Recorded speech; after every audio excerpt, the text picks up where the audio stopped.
capítulo 33, verso 6. A promessa de Deus para nós nesse final de semana. Vou pensar-lhes as feridas e curá-las, e proporcionar-lhes abundância de felicidade e segurança. Vou pensar-lhes as feridas e curá-las, e proporcionar-lhes abundância de felicidade e segurança. Palavra do Senhor. Pode aplaudir a palavra.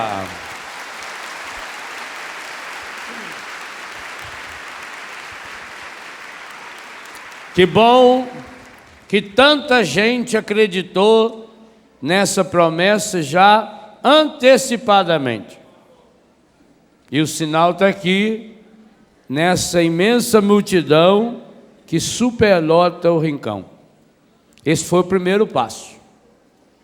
Agora precisa de um segundo passo fundamental, para que aquilo que Deus projetou para nós aconteça, e o número de gente não se torne um obstáculo, que é um grande perigo também. Muitas vezes, o encardido que não quer a sua cura e nem a minha, ele aproveita a fé, o entusiasmo do povo para atrapalhar. Então, no meio de uma multidão como essa, ele espalha algumas pessoas que vão ficar conversando, andando de um lado para o outro, atrapalhando a pessoa que está do lado querendo entrar em comunhão com Deus. Então, isso precisa estar muito claro logo do início, para que não se torne um obstáculo aquilo que Deus quer transformar em graça. Então vai precisar de cada um de nós um esforço muito maior, óbvio. Mas eu tenho absoluta certeza, se cada um de nós nos colocarmos inteiros aqui, a obra de Deus vai acontecer. Coloque-se agora aqui nesse rincão. Você já veio, agora esteja aqui. Há uma diferença grande entre vir e estar aqui. Tem gente que pode vir desacordado, por exemplo, doente, ou porque está sob o efeito de um remédio, mas veio. Obrigado. Eu não quero atrapalhar a conversa de ninguém, então quando tiver gente conversando, eu farei silêncio.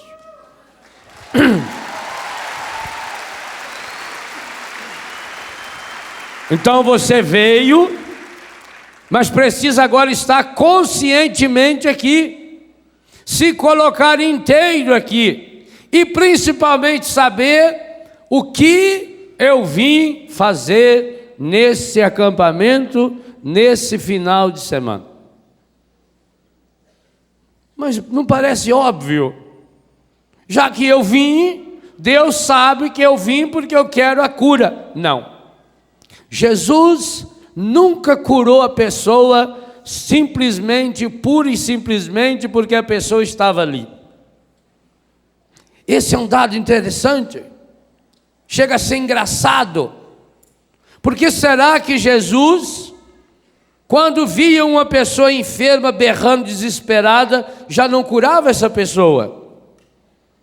Essa promessa de Deus para nós, vou pensar-lhes as feridas e curá-las, que Jesus realizou durante o seu ministério inteirinho, realizava sempre em consequência de um ato deliberado da vontade, mesmo que o óbvio parecesse que a pessoa já estava pedindo a cura. Por exemplo, os dois cegos de Jericó, ou Bartimeu.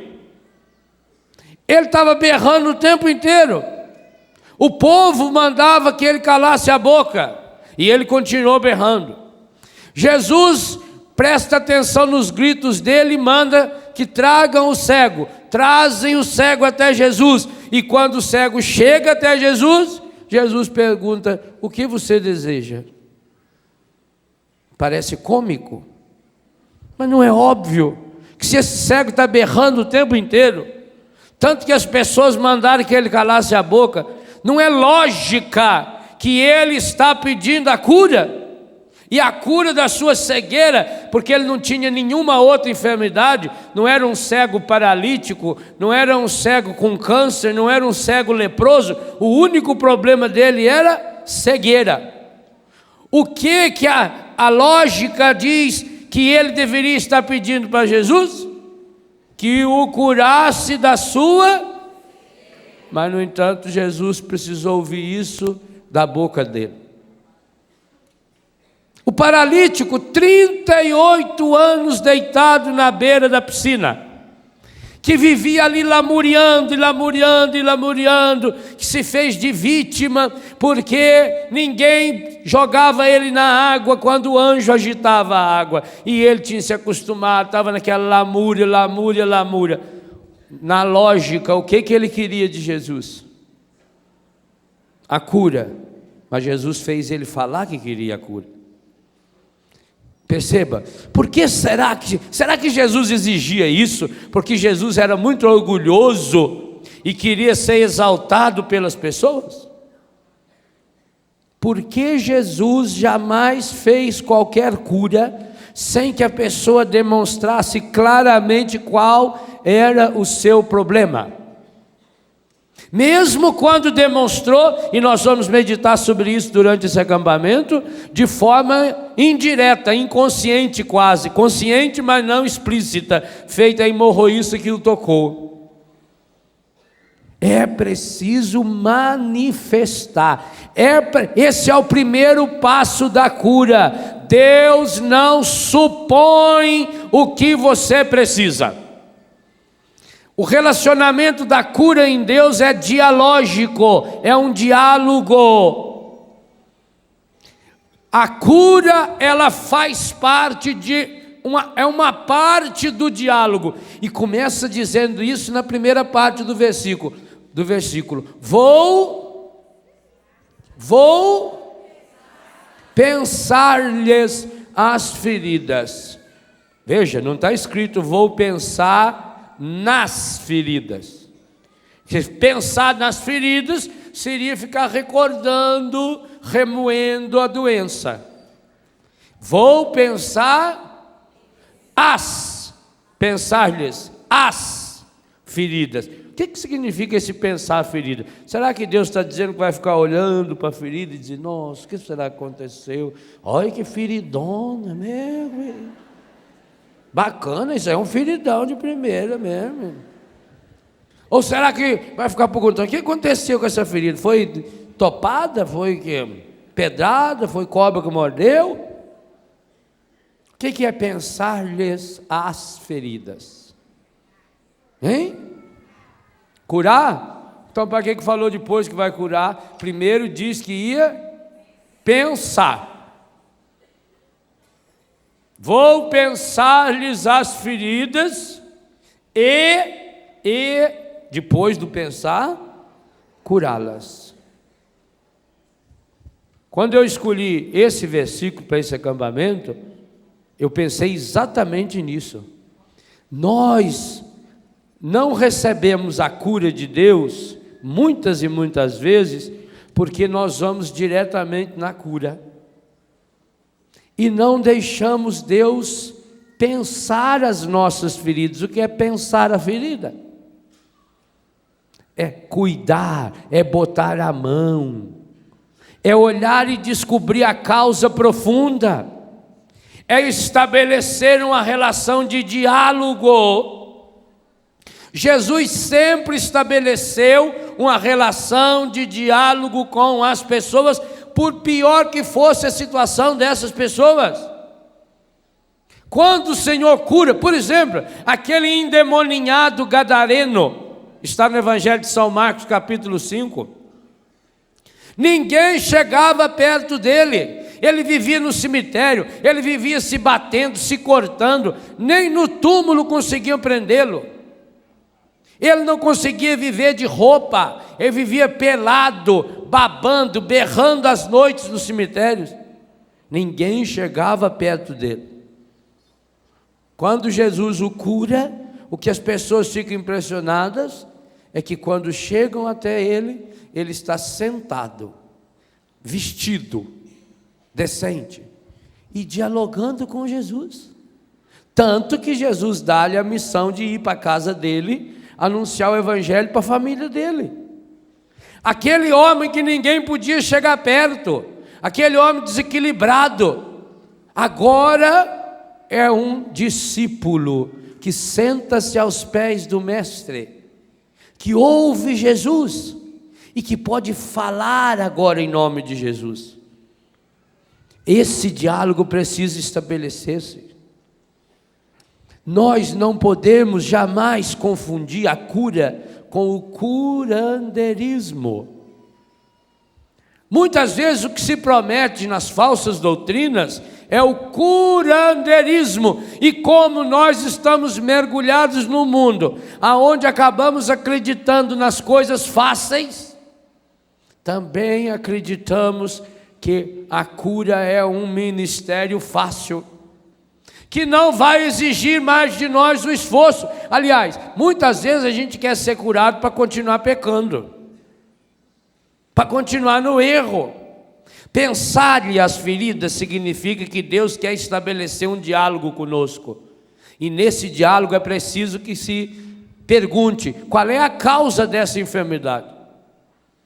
Imagine se a pessoa põe o pé numa bacia cheia de gelo, e isso a resfria.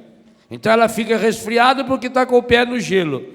Aí ela continua com o pé no gelo, renovando o gelo e tomando remédio para não ficar resfriado. Nós fazemos isso. Nós rezamos, mas ficamos com o pé no pecado. Nós rezamos, mas deixamos um rastro de pecado dentro de nós, através da mágoa, através da ira, que se transforma em ressentimento. Nós vamos falar sobre isso nesse acampamento.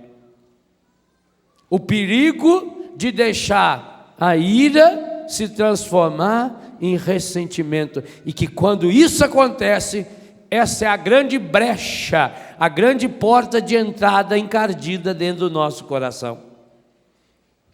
Pensares as feridas precisa ser um ponto de partida, com absoluta certeza.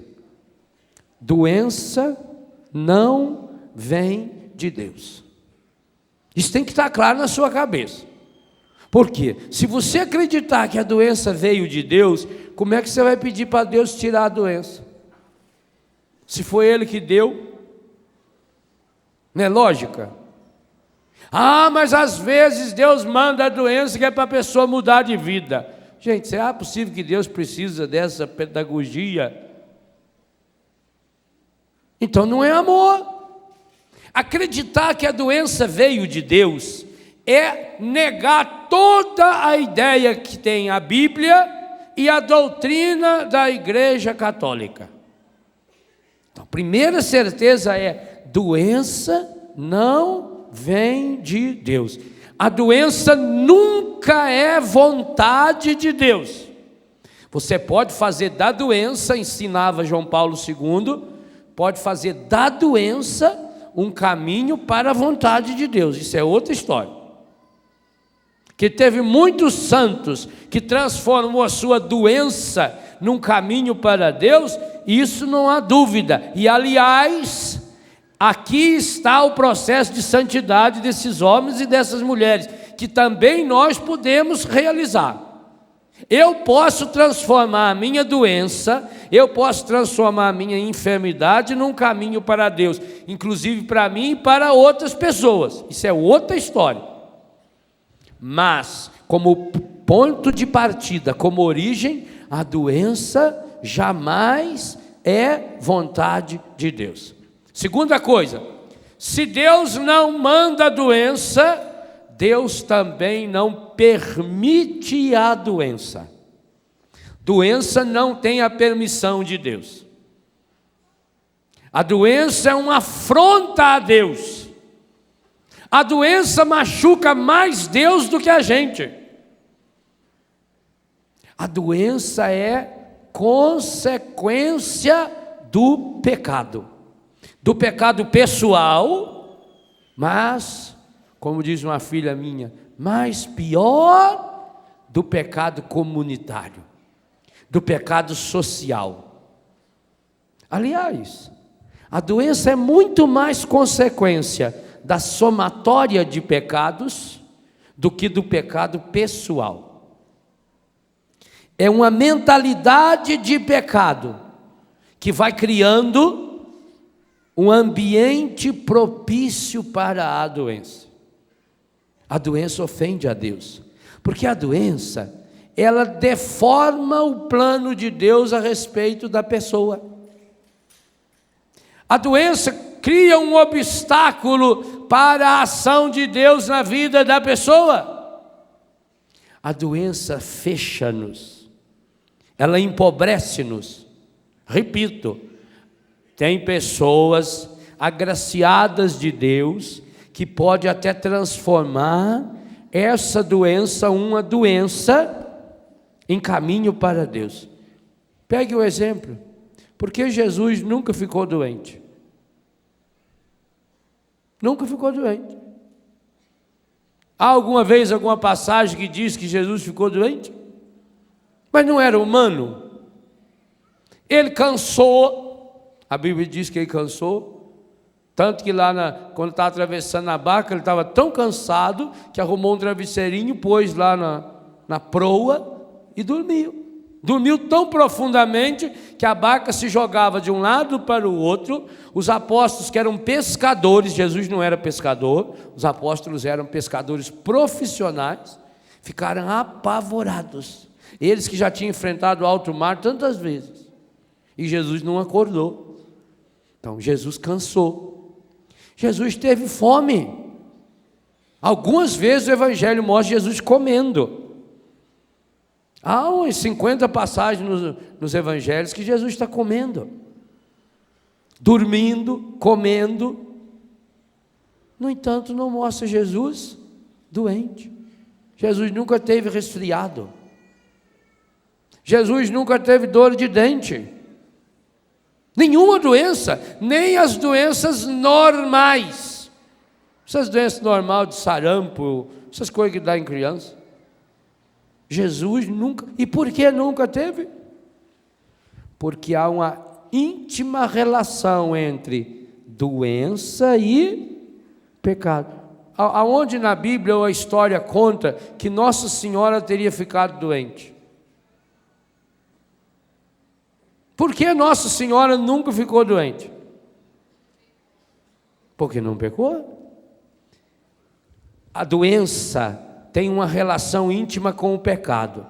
O pecado pessoal e comunitário. Agora, quanto menos pecado pessoal eu cometer, eu vou levantando a minha imunidade. Hoje o mundo está muito preocupado com a perda da capacidade imunológica do ponto de vista físico. Mas estão perdendo a dimensão psíquica e espiritual. Alguns países do mundo já descobriram a força da necessidade de uma espiritualidade na cura das doenças. Por exemplo, os Estados Unidos da América, país número 1 do mundo, os Estados Unidos têm 117 universidades que ensinam medicina. É muito. Isso dá 2 por estado e ainda sobra aí 10, 12 para os estados maiores e mais ricos. Estados Unidos tem 117 universidades de medicina. Forma muito médico. E bons médicos. Das 117 universidades dos Estados Unidos, universidades de medicina, 80 tem uma matéria chamada espiritualidade e cura. 80.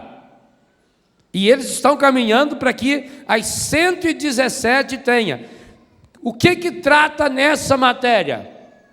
O aspecto espiritual da doença. Pelo amor de Deus, não pense vocês que é um catequista carismático que dá aula. É um cientista, é um doutor. Ele não vai falar do catolicismo, do budismo, do islamismo. Ele não está ensinando religião. Ele está falando da dimensão espiritual da doença e da dimensão espiritual da cura. Ele está ajudando as pessoas a canalizarem as suas potencialidades espirituais, as suas forças espirituais, canalizá-las para uma meta. Porque entendem os cientistas norte-americanos isso que a Bíblia entende há muito tempo. A doença é consequência de uma desintegração. O organismo da pessoa não trabalha em sintonia com a sua alma e hoje nós sabemos com o seu espírito. Há uma divisória na pessoa. Infelizmente, essa compreensão de que o ser humano é físico, psíquico, afetivo e espiritual também acabou gerando uma divisória, onde a pessoa separa o corpo da sua afetividade e da sua espiritualidade. Observe uma coisa, nos interiores, nas roças, ou mesmo no tempo, há 20 anos atrás, não precisa ir muito tempo atrás, a gente morava na roça. Quando eu falo a gente, eu estou falando em 80% da população brasileira há 40 anos atrás. Nos anos 60, 82% da população brasileira vivia nas comunidades rurais. Na roça você não tem recurso. Quem morou na roça sabe disso. Na roça a gente não tem dinheiro. Tanto que quando chega na época da festa da comunidade, você vai lá na casa do fazendeiro mais rico para pedir uma ajuda, ele é capaz de dar um boi, ou 2 bois. Eu dou um boi, dou uma leitoa, a mulher ainda reserva lá, eu estou criando 10 franguinhos aqui que é para a festa, mas não dão 1 centavo, porque não tem dinheiro, não tinha dinheiro. Então era uma vida muito difícil. Quando a pessoa ficava doente, para achar médico, era uma viagem muito longa. Eu, por exemplo, perdi 4 irmãos por falta de recurso. E eu não morri de milagre, porque tinha crise de bronquite. E imagine fazer 32 quilômetros numa charrete, embaixo de chuva, e às vezes parando ainda para emprestar dinheiro do avô, de um tio, para levar na cidade. Então, você não tinha recursos econômicos. Você não tinha cuidado de roupa. Roupa você tinha. Lá em casa, por exemplo, tinha um guarda-roupa com 2 portas. Cabia a roupa de todo mundo. Travesseiro, cobertor, ainda sobrava espaço para a gente brincar lá dentro, esconde-esconde. Era pobre. Não é? Nossa família era tudo pobre. A cozinha da nossa casa tinha lá 4 panelas, uma caçarola, tinha um bule velho, né? Umas canecas feitas com latinha de massa de tomate, mandava pôr alcinha nela, era bonita, filho. Ou era essa caneca, ou a da Aparecida do Norte, né? Quando ia na Aparecida, levava aquela caneca, com o retrato de Nossa Senhora. Estive em Aparecida, lembrei-me de você. A minha era de 1 litro, que era para tomar um leitinho de manhã, né? Ia lá, punha café, ia lá na vaca, tirava direto da vaca, aquela vinha espumando assim, nossa Senhora, ai, coisa boa, né? Comia aquelas coiseiras. Criança na roça come bosta, come grama, come morde o que...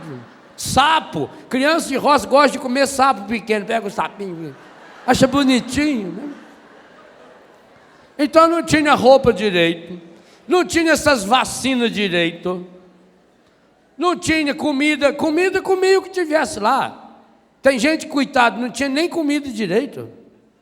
E por que não tinha tanta gente doente? Ah, Deus ajuda. Ou será que é aquela íntima comunhão que as pessoas tinham, que integrava a pessoa? Não tinha essas coisas, mas tinha os valores que juntavam. Por exemplo, o valor família. Qual é a família que ia deitar sem pedir a bênção? Quando o jipe do padre passava, o que você via na roça era os homens parando o serviço. Todos eles paravam.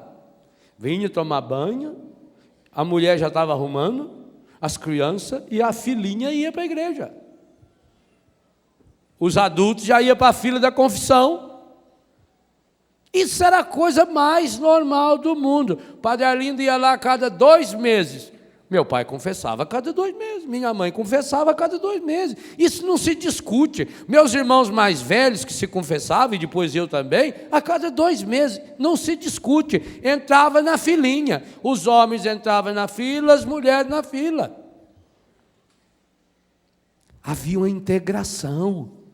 Domingo não tinha missa, tinha a reza do terço. Aliás, não falava nem do terço, falava na reza. Vamos para a reza, vamos para a reza. E já ia antes, as crianças ficavam brincando lá dentro da igreja, lá na porta da igreja. As senhoras ficavam sentadas nos bancos, os homens ficavam lá numa barraca ou agachados lá, proseando. Tinha assunto. Eu tinha um tio, sempre passou na minha cabeça, o tio Nofre. Todos os dias, desde que eu me conheci por gente, todos os dias, o tio Nofre saía do serviço dele, tirava o leite, ele para as 9 horas terminava, todos os dias. Entrava na porteira, subia lá em casa, mamãe estava esperando ele, é irmão dela. Os dois sentavam, lá perto do fogão, e ficava lá todos os dias, meia hora, 40 minutos, 1 hora conversando. O que eles conversavam, eu não sei. Vejam, não tinha assunto de novela, de CPI, não tinha essas coisas. Eles não tinham acesso a essas conversas. Sobre o que eles falavam. Percebe o que eu estou falando dessa integração? É família, é com a igreja, é com a natureza.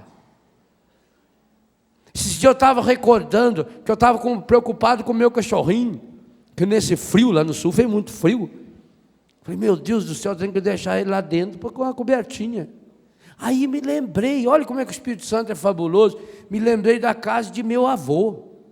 Na casa do meu avô, a porta da cozinha tem uma parte embaixo cerrada, uma portinha presa em cima assim com um pedaço de correia, que abre por dentro e por fora, que é para os cachorros e para os gatinhos ir lá fora fazer o serviço deles, tomar água, fazer cocô e voltar para dormir dentro de casa. Olha essa integração. Ninguém falava de ecologia para o meu avô, não. Mas pensar era integração. Imagine se a gente batesse num animal. Porque tinha uma integração com os animais. Os animais faziam parte da história da família. Porque eu preciso dessa integração. Hoje a medicina está descobrindo a importância. Por exemplo, pessoas que tenham sofrido algum acidente, não anda, fazer treinamento com cavalo. A medicina hoje descobriu que não existe nenhum aparelho que seja mais importante do que andar a cavalo para uma pessoa que tenha lesão na medula, porque o cavalo exige da pessoa todos os movimentos que ela precisa. Cavalo, a pessoa tem esse movimento. Quando o cavalo anda, a pessoa tem esse movimento. Terceiro movimento que força, pode ver o balançar de um cavalo, esse giratório. E quarto movimento, todos os movimentos necessários, que não tem nenhum aparelho, em nenhum lugar no mundo, não tem nenhum computador que regula um aparelho de academia que tem esses quatro movimentos. O cavalo tem. Além de ter um quinto que eles não colocam, mas que a gente sabe, que é a afetividade, de encostar o rosto no rosto do cavalo sentir o seu cheiro.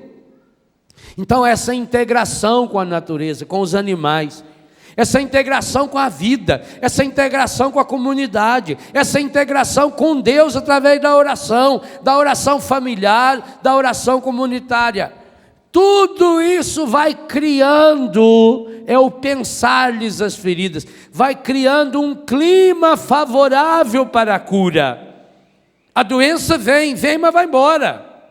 E outra coisa importantíssima, porque as doenças na roça não tinham e não têm ainda a conotação negativa que tem na vida da cidade. Na cidade a pessoa ficou doente, leva para um hospital, se for caso grave isola lá na UTI, se não tem só uma meia horinha por dia para falar com as pessoas. Coitados, quantos enfermeiros que não têm nem tempo de saber o nome do paciente, o paciente vira número. Como é que está lá o 308? 308, de amanhã não passa não. O 412 também, viu? 412, olha, sei não, a família está tão esperançosa, mas... é coisa grave. E o 19, olha, o 19 é capaz que ainda... não tem como, é um pinguinho de enfermeiro, gente. Tem hospital aí que tem 100 doentes numa ala, um enfermeiro, 2 enfermeiras a noite inteira para cuidar deles. Que jeito que cuida? Isso é um absurdo. Não estou falando dos enfermeiros, não. Graças a Deus nós temos esses enfermeiros e enfermeiras ainda, que muitas e muitas vezes é a única presença de Deus na vida de um doente. Muitas e muitas vezes. Na roça, doente integra. Basta ficar sabendo, tem o filho da fulana está doente, o marido da fulana está doente, a fulana está doente. Mas não tenha dúvida. Todos os vizinhos programam a sua visita. Às vezes parece festa. Na roça, quando alguém fica doente, faz festa. Porque chega uma vizinha, chega a outra, aí a vizinha já, nossa, não tem um café, vamos fazer um café. Já vou lá na cozinha fazer café. Se não tiver café ali, eles já mandam buscar. Quem de vocês tem pó em casa aí? Traz lá que nós vamos fazer um café. Já traz uns biscoitinhos, já traz umas broinhas, não é? De repente está aquele tanto de gente na cozinha, no quarto, na sala. O doente esquece que está doente, já levanta e já mistura na turma. A integração.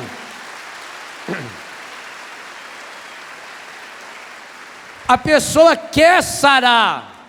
Olha, gente, eu tenho encontrado muita gente doente que não quer sarar. Porque sarar compromete. Por exemplo, essas pessoas que encostam do NPS. Não quer sarar, não. Aqui que quer sarar. Ela pensa, meu irmão não é doente, coitado, está desempregado. Eu que vou continuar aqui com a minha doença. Só que não se esqueça, a doença é obra do encardido. Quantas pessoas não querem sarar? Por isso Jesus pergunta, que queres? Que desejas? A quem procuras? Quem? O que você deseja? Então é preciso recriar essa integração do ser humano com Deus, do ser humano com a natureza, do ser humano consigo mesmo, do ser humano com as pessoas. É muito mais importante, gente, um toque de mão e de carinho. E essas universidades que eu citei, 80 universidades dos Estados Unidos, todas essas 80, mas aí tem outras que tem, eu não sei o número correto, além dessa cadeira, a espiritualidade, a fé, como elemento importante da cura, eles têm uma cadeira afetiva, a importância da afetividade. Os relacionamentos da pessoa. Há muitos hospitais hoje, nos Estados Unidos, na Europa, em alguns países europeus, em que a família entra e sai a hora que bem entender, inclusive da UTI, porque as UTIs lá são separadas, a UTI é individualizada, cada pessoa, porque isso seria o certo da UTI mesmo, né? Não passa fraqueza de um para o outro, os vírus do ar, a contaminação hospitalar. A família é responsabilidade da família. Inclusive, se a mãe resolver sentar lá do lado do filho, tirar os aparelhos, isso é problema dela, é responsabilidade da família. Claro, chega aos absurdos, como aquela mulher lá que o marido não deixou mais dar remédio para ela. Aqui no Brasil, se alguém tentar fazer isso, a medicina não deixa, a saúde pública não deixa, graças a Deus. Então, chega a esse extremo, mas por quê? Porque eles dão um peso imenso a esse contato, a esse toque. Meus irmãos, primeiro compreender, portanto, que a doença faz parte de um projeto contrário a Deus. Basta lembrar, Jesus nunca foi doente. Nossa Senhora nunca teve doença. Nenhuma doença, nenhuma indisposição de enfermidade. Veja, por que Nossa Senhora faz o seu parto sozinha, e logo em seguida faz uma viagem, estava no resguardo ainda, uma viagem em cima do lombo de um burro, que leva 4 ou 5 meses andando. Porque quando fala que Nossa Senhora foi para o Egito com São José e Jesus, certa gente pensa que assim, pegou o avião e... Ou pensa que o Egito, que é um lugar pertinho. De ônibus hoje, de ônibus, leva-se um dia. De ônibus, pelo menos, se você sair da Galileia, onde ele nasceu na Judéia, nos caminhos de hoje, 8 horas, 9 horas de ônibus. Agora você imagina em cima de um lombo de burro, que tinha que ir dando volta e contornando, e também não é pelas estradas de hoje, porque nas estradas de hoje não tem nenhum lugar para tomar água. Agora fizeram um posto de gasolina lá que tem. Não tem lugar para tomar água. Agora, quem vai de burrinho tem que ir procurando os caminhos aonde tem água, aonde tem alguma gruta. Não pode ir pelo meio do deserto como a gente vai em linha reta. Essa viagem de Nossa Senhora até o Egito demorou 4 a 5 meses, no mínimo. Como é que uma mulher que acabou de dar à luz, que teve uma gravidez igual a das senhoras que já ficaram grávidas, pode fazer uma trajetória dessa? Porque não tendo pecado, o corpo de Maria era todinho equilibrado. E aliás, quando a mulher fica grávida, quando ela tem o filho, leva-se pelo menos 40 dias, o resguardo, para reequilibrar o seu organismo, para tudo voltar no lugar. A criança vai crescendo de dentro para fora, ela vai empurrando, as coisas saem do lugar, é isso mesmo.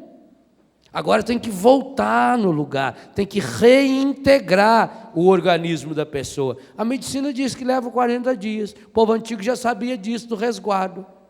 Por isso as mulheres que têm filhos precisam tomar um grande cuidado com o resguardo, porque talvez imediatamente não sinta os efeitos, vão sentir depois de 20 anos, o sofrimento que é. Quantas mulheres que não faziam resguardo, como foi terrível o final de sua vida, porque o organismo cobra, nosso corpo cobra. Então nós precisamos entender a doença. A doença faz parte de um projeto de desintegração do ser humano. Quanto mais desintegrado eu sou fisicamente, vem a questão da alimentação, por exemplo, uma alimentação desintegrada. Por exemplo, você em viagem não deveria estar comendo determinadas coisas. Você vem para Canção Nova fazer um acampamento, Sai lá não sei da onde, lá do Ceará, ó, Juazeiro, terra que eu amo. Sai lá do Ceará, aí vai parando. Aí para num boteco, chega lá, come uma coxinha, um pão com linguiça, aquilo é uma gordura medonha. É uma delícia na hora. Passa um pouco, você começa a sentir um vum, vum, vum dentro da barriga, um suador, uma disposição. Aí começa a filinha do ratatá. 8, 10 na fila. O motorista tem que começar a parar para renovar o banheiro do ônibus. O corpo é integrado. A gente tem que tomar cuidado. Quem manda ser besta? Que não traz? Vê, nós na roça, nós levava matula. A mãe fazia aqueles frango assado, recheado, com as paqueras dentro. Nossa Senhora. Que as garrafas de tubaína, com café com leite dentro. Fazia a tampa com a paia do milho. E na hora que parava para comer, beleza, inchava a mão. Limpa o cabelo, limpa. Comida de casa, né, besta? Mãe fazia bolão, aqueles bolão de fubá, minha Nossa Senhora. Eu comia um daqueles sozinho, a forminha.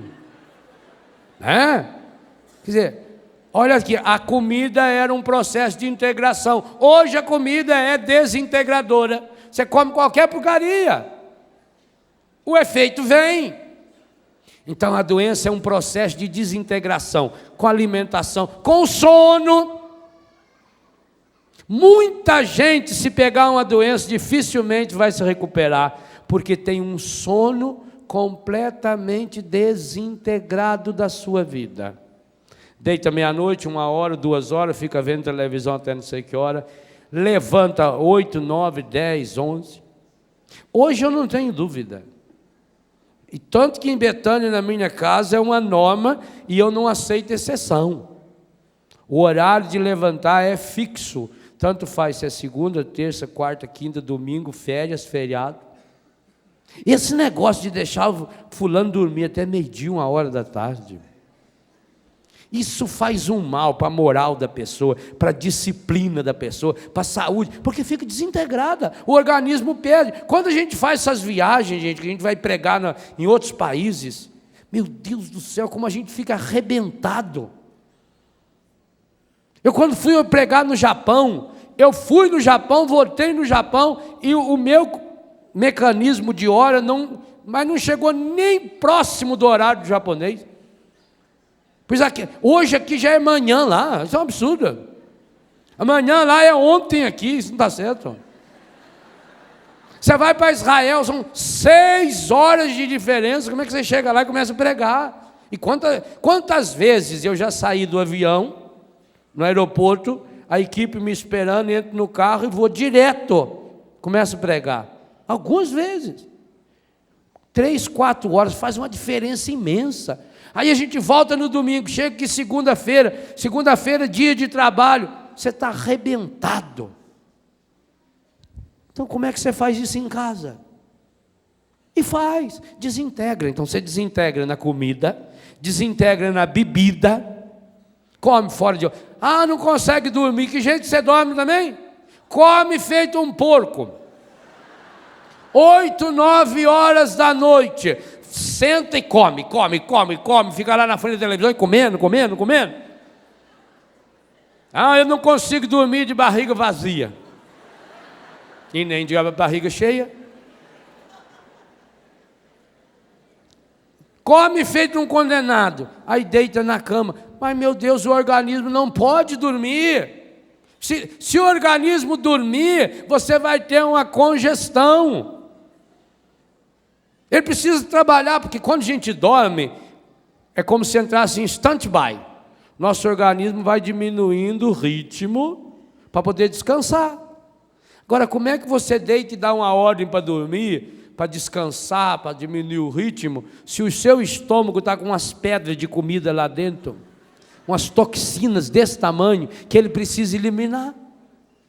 Aí por isso que você tem pesadelo, por isso que você vira de um lado, vira do outro. Aí, e quanta gente que é terrível, não consegue dormir, levanta e come mais um pouco. Mentira minha?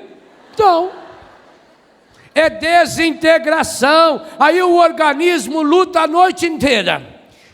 É paulada. Ele precisa jogar fora, joga fora, joga fora. Aí o único jeito que ele tem para jogar fora à noite é suor. Aí você começa o dia errado, desintegrado. Mistura com a desintegração afetiva. Já começa brigando, já começa discutindo.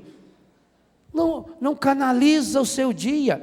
Quantos de vocês, desculpem minha franqueza, determinam que o dia vai ser péssimo logo cedo?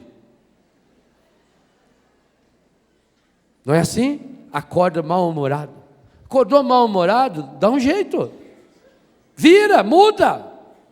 Determine como será. Vou pensar-lhes as feridas. Como será o meu dia? O que eu quero que aconteça comigo nesse acampamento? Eu iniciava essa pregação dizendo isso, que além de você ter vindo essa multidão maravilhosa, cada um precisa determinar o que eu quero que aconteça comigo nesse acampamento. Mas se você não determinar isso com uma convicção profunda, não vai acontecer nada, nada. A não ser que você vai ter perdido um final de semana do seu dia. Não vai acontecer nada se não houver essa determinação. Segunda coisa, essa determinação precisa ser explícita.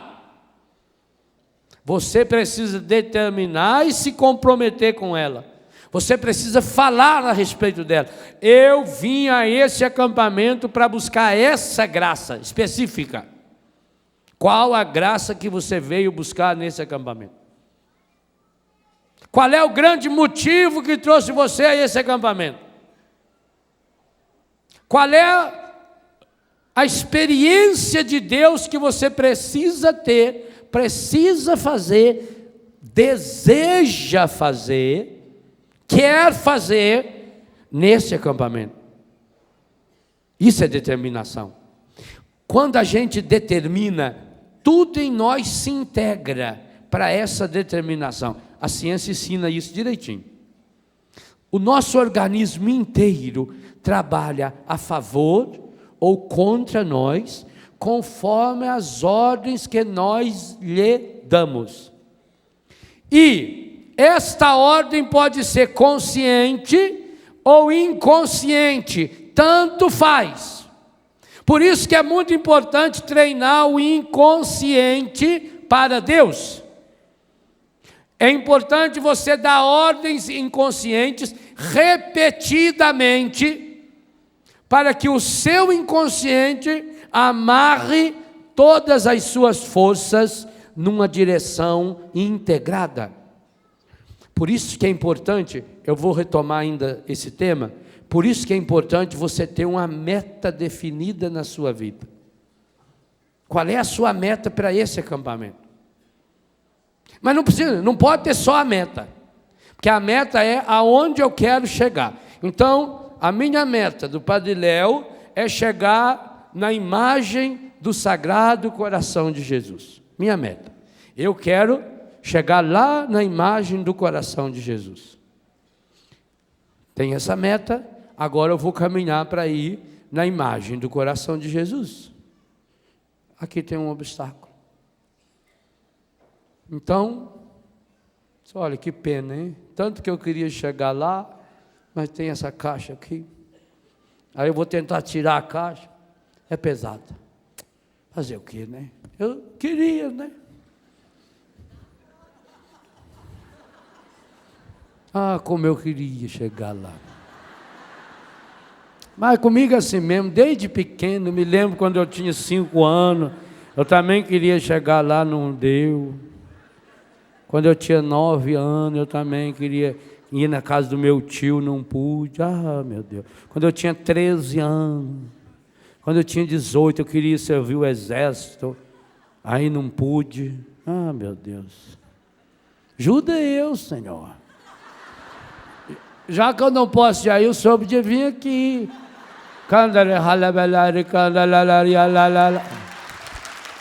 Não é assim? É uma pena.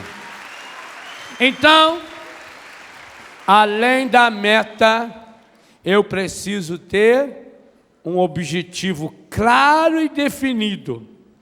Por que que eu quero chegar lá? Não é mais só aonde eu quero chegar. Agora é por quê. Então eu posso até estar sentado aqui pensando, mas por que que eu preciso chegar lá? Qual é as razões que tem dentro de mim? E aí eu estou criando dentro de mim a decisão.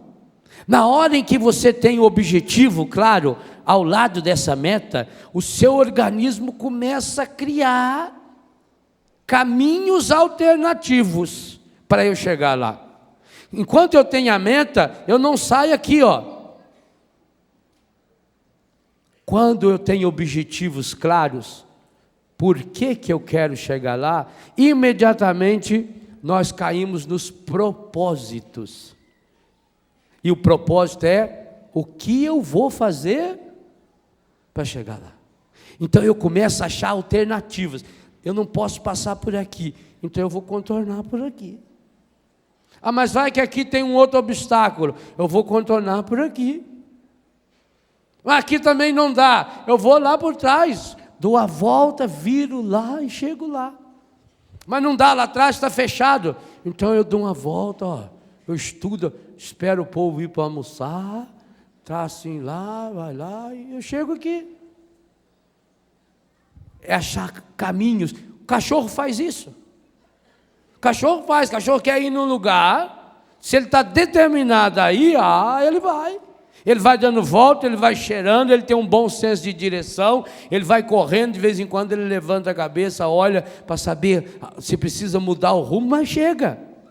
Então eu preciso de meta, eu preciso de objetivo, eu preciso de propósito. Você precisa de meta, de objetivo e de propósito para aquilo que você deseja que Deus realize na sua vida nesse final de semana aqui na Canção Nova. Além do que você quer a cura, você quer a libertação, ótimo, mas é preciso agora os objetivos claros. Por que que eu quero? Eu preciso me convencer para canalizar todo o meu ser psíquico, afetivo, espiritual, porque tem uma coisa importantíssima que você fica claríssimo: enquanto todo o meu ser não estiver convergindo para essa meta, a cura de Deus não se realiza. Por isso as perguntas de Jesus. Enquanto todo o meu ser não estiver canalizado, convergente, voltado para essa meta, enquanto eu não jogar todo o meu ser, direcioná-lo para esse propósito, para esses objetivos, qualquer obstáculo me afasta da graça, qualquer obstáculo me afasta da cura. Eu preciso ter definido o que eu quero nesse acampamento. Eu preciso ter definido por que eu quero, não só no acampamento, na vida. E aí o terceiro passo importante: o que fazer para realizar esse meu propósito, esse meu objetivo, essa minha meta? Que caminho eu vou percorrer? E vou criando. E aqui tem um elemento importantíssimo, gente. Tudo favorece nesse acampamento exatamente por isso.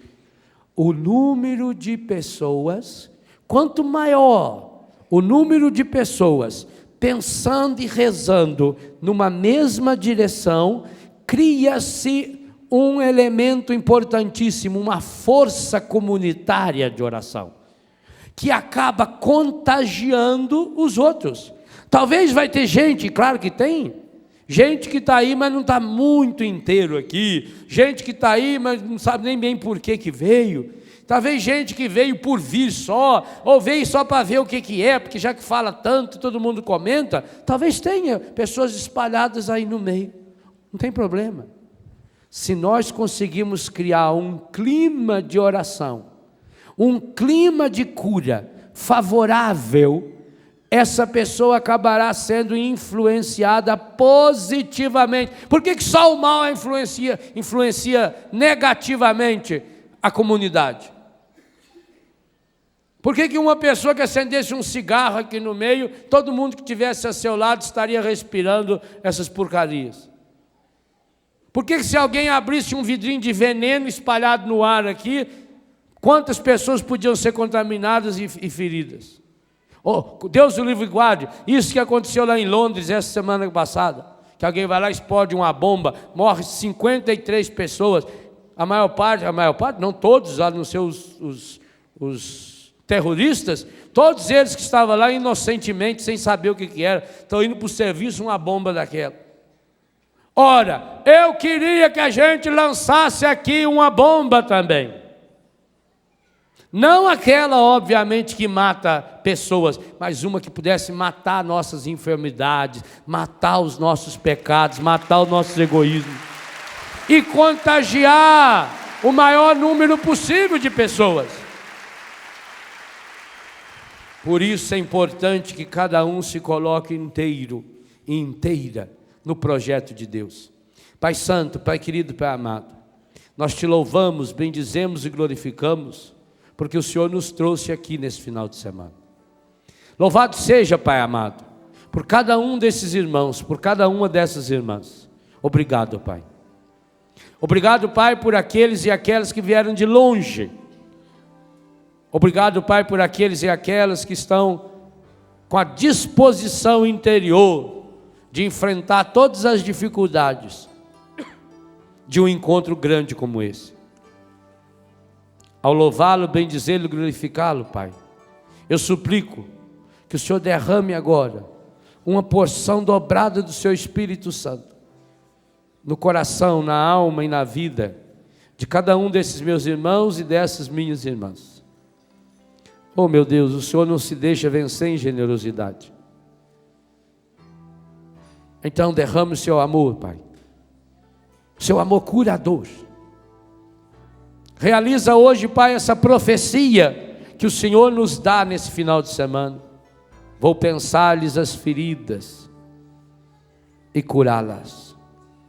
Sim, Pai, nós pedimos agora, pense as nossas feridas.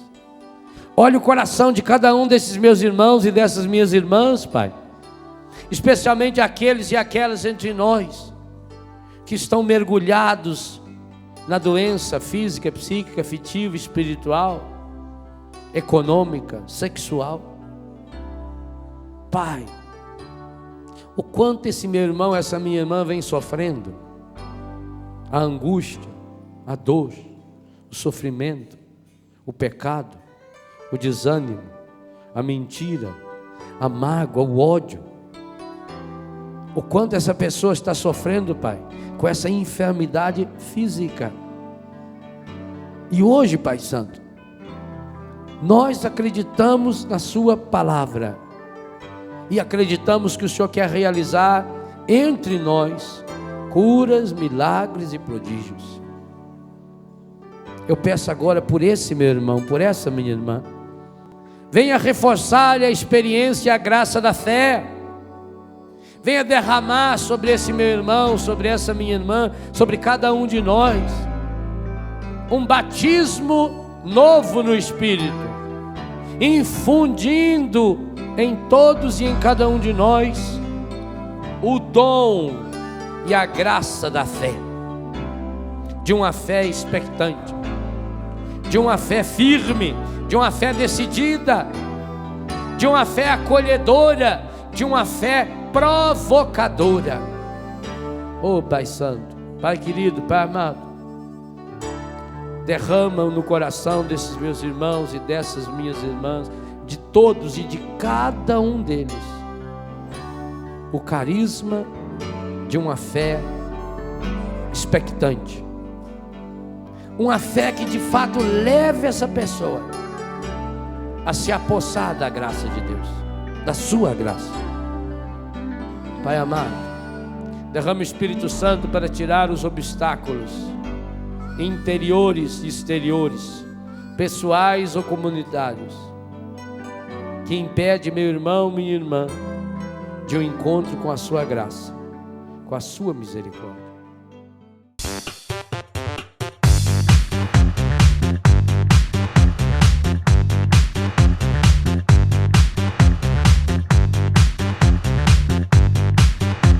CançãoNovaPlay.com. Assine já!